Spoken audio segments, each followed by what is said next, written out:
Graça e paz, meus irmãos e minhas irmãs, trago eu aqui a minha Bíblia Sagrada e nela vamos aprender um pouco sobre o dízimo, né? O dízimo que é a primeira coisa que os homens denominados pastor pegam a Bíblia para nos ensinar. É a primeira lição da cartilha bíblica, né? É o dízimo. Então, como se diz, ele se preocupa em que você aprenda a dizimar e ofertar. Vamos lá, em Malaquias 3,10 está dizendo assim: trazei todos os dízimos à casa do tesouro para que haja mantimento nela, né? Muito bem, se você escutar do seu pastor, seja de quem for, você vai achar normal, vai achar beleza, realmente é isso mesmo, mas tem um porém aí. Quando se diz para que haja mantimento em minha casa, se você for uma pessoa curiosa, você vai levantar uma questão aí que haja mantimento na minha casa. De que forma esse mantimento?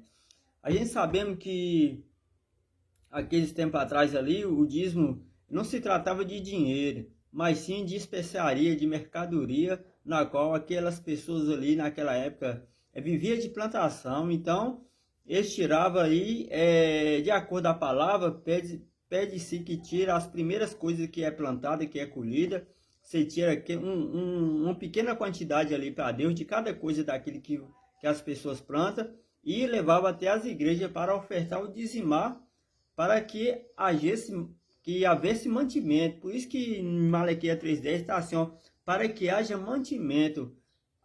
Aqui não fala de valor, de dinheiro, aqui fala de mantimento de mercadoria, de especiaria. Pode me acompanhar aí em Deuteronômio 14, capítulo 22 até o 28. Você vai ficar conhecendo de toda essa trajetória, né? Voltando ao assunto, mercadoria, né? Hoje em dia, voltando para hoje em dia, e as igrejas, né, na qual vive do dízimo, prega apenas o dinheiro, que é 10% do que você tem, do que você ganha no seu trabalho, no seu salário, do que você fazer. Hoje em dia, até uma bala que você vender, você tem que tirar metade, dá para a igreja, né? E na Bíblia não é bem assim, não está escrito bem assim, negócio de 10%. Até então eu não achei. Se você encontrar, você escreve aí embaixo que eu vou dar uma lida e vou fazer novamente um vídeo falando do 10%, mas até no momento eu não achei. Em relação ao valor, o que a Bíblia fala aqui, ó, no Deuteronômio 14, versículo 26. E aquele dinheiro darás por todo o que deseja a tua alma. Não tem valor especificado, mas sim tem um valor da gratidão, do reconhecimento, do você querer agradar, querer ajudar, o valor que você sentir no seu coração. Então você dizima, né? Você oferta.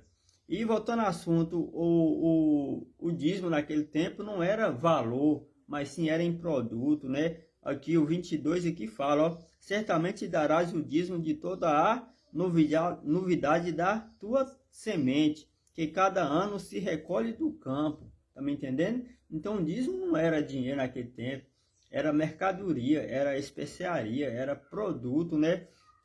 Mas aí você me pergunta, irmão, onde é que a gente pode ou não dar o dinheiro? É certo ou não? É certo sim. Aqui fala, né, em relação àquele tempo passado. Vamos supor, se você frequenta uma igreja, né, congrega numa igreja que está longe de onde você mora para você levar seu dízimo, que seria, no caso, uma colheita de abóbora, de chuchu, de farinha, ou vice-versa, de cana, ou um animal também, era dízimo e oferta.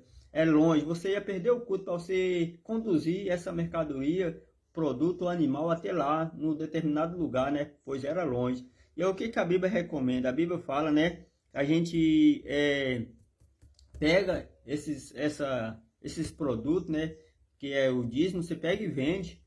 E assim você pega o dinheiro, segura na sua mão, você não pode gastar ele com nada, nem por vida, nem por morte. Aí já é um compromisso seu e com a casa do Senhor. Então você pega aquele valor que você vendeu, o seu animal, o seu produto ali, porque é longe, você não pode levar lá, você também vai se cansar, né? Talvez você não tenha meio de transporte, mas você pega, vende aquele produto, pega o dinheiro, leva lá e deposita na casa do tesouro, para que haja mantimento também da mesma forma. E aí que está o caos, né? Você levou o dinheiro, não foi? Foi, mas aí vai restar do pastor, o que ele vai fazer com o dinheiro? Pois a obrigação do dinheiro Aqui fala, né, que ele tem que alimentar os órfãos, os levitas, os estrangeiros e as viúvas, né? Esse dinheiro na qual entra para a igreja, a obrigação do pastor é fazer essa coisa. Eu mesmo sou órfão, não tenho mãe, não tenho pai. A igreja que eu congrego, se causa, não eu viver dela, mas sim eu passar um motivo de dificuldade, não ter um gás no caos hoje, né? O gás tá nesse preço absurdo, 120 mais ou menos, eu acho que é isso. E não só o gás, mas também tem água, tem luz para pagar, tem uma comida. A igreja que eu frequento tem a obrigação de me ajudar nessa parte, porque lá eu dizimo, lá eu oferto, e lá são ofertadas e dizimadas por pessoas, né, na intenção de agradar a Deus. E Deus se agrada quando a gente ajuda o próximo. Por isso que Jesus deixou nos dois mandamentos, no novo mandamento, ama o próximo como a ti mesmo, né? E tem outras passagens que Jesus fala que ele tem com aqueles que ajudam os outros, né?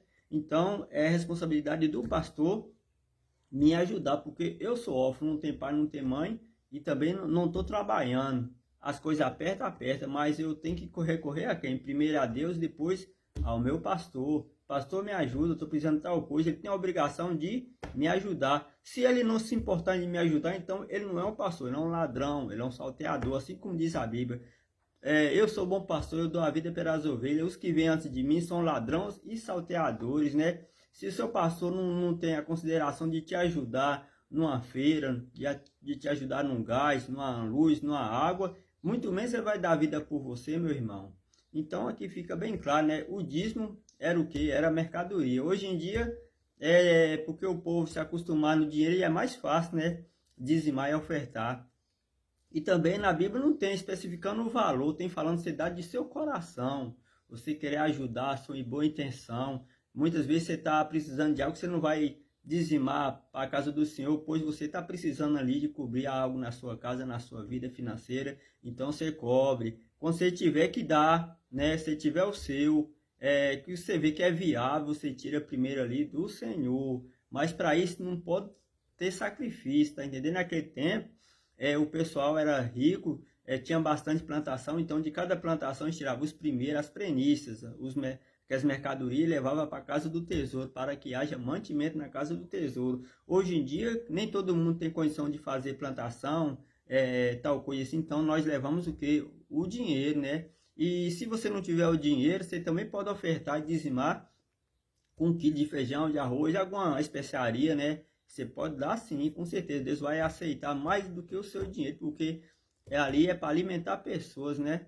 Então você faça isso, que Deus vai agradar da sua pessoa. Isso é bom, dizimar e ofertar é bom, porque quando você dá para ajudar na casa do Senhor, Deus te recompensa na sua casa. Eu não vou falar que não pode levar, não pode sim, pode levar produto, pode levar o dinheiro, né? Na intenção que seja para ajudar alguma pessoa, porque o pastor ele não pode viver do dízimo que você dá na igreja, ele tem que viver do suor do rosto dele. Ele tem mão, tem pé, tem saúde, ele vai trabalhar, né? Não vai ficar aí feito sanguessuga vivendo do suor, do sangue dos outros, não. Ele vai dar os pulos dele. O dízimo que entra dentro da casa do Senhor é para ajudar os levitas. Esse sim, que a Bíblia fala que deve ser recompensado, deve ser pagado com dízimo, é os levitas, não o pastor. O pastor tem que trabalhar e trabalhar também na obra do Senhor. Viu, meu irmão? E o que entra dentro da casa do Senhor, além de para manter a casa do Senhor, que desde quando o pastor dê satisfação do que está gastando na casa do Senhor, ele tem a obrigação de ajudar todos os órfãos, todas as viúvas e os estrangeiros. Estrangeiros são aquelas pessoas que a gente não conhece, não tem casa, não tem teto, ou aparecem, né, de outra cidade na congregação, o pastor deve abrigar e deve alimentar direitinho. Viu, meus irmãos, minhas irmãs? Então essa é a palavra. O que é o dízimo? Dízimo é isso. Dízimo não é 10% do que você tem, não, que eu não vi ainda na Bíblia. Se tiver, ainda vou chegar lá. Se alguém saber também, me passa aí que eu vou aprender, vou passar para vocês. Mas dízimo naquele tempo e no tempo de hoje é você ofertar de coração. O que você tiver de valor, de mercadoria, você dá de coração. Não o pastor estimular quanto é que tem que dar, em negócio de envelope, essas coisas tudo. Não é lícito da parte de Deus, não. Quando ele chega lá em Malaquias 3:10, trazer todinho na oferta, isso é passar mel na sua boca. Você tem que entender, tem que pegar a Bíblia aqui, ó, ler e saber o que você está fazendo, se você está agradando a Deus ou você está agradando o homem, né? Pastor não pode, né, fazer essas coisas. Poder pode, né? Ele tem um livre-arbítrio, ele pode fazer o que bem quiser, mas sabe que ele vai prestar conta com Deus. E o certo é a pessoa procurar conhecimento aqui na Bíblia para poder não ser pego de surpresa pelo homem. Maldito é o homem que confia no outro. Então, leia a Bíblia, não fique igual bate-chó na igreja. Tá bem, amém, amém. Não, vá pegar. Tenha a curiosidade de ler a Bíblia, de se aprender, saber se o seu pastor está te conduzindo da forma certa no mundo espiritual. E aqui termina minhas palavras, graça e paz, paz e luz. E obrigado por tudo. Vai desculpando qualquer coisa aí.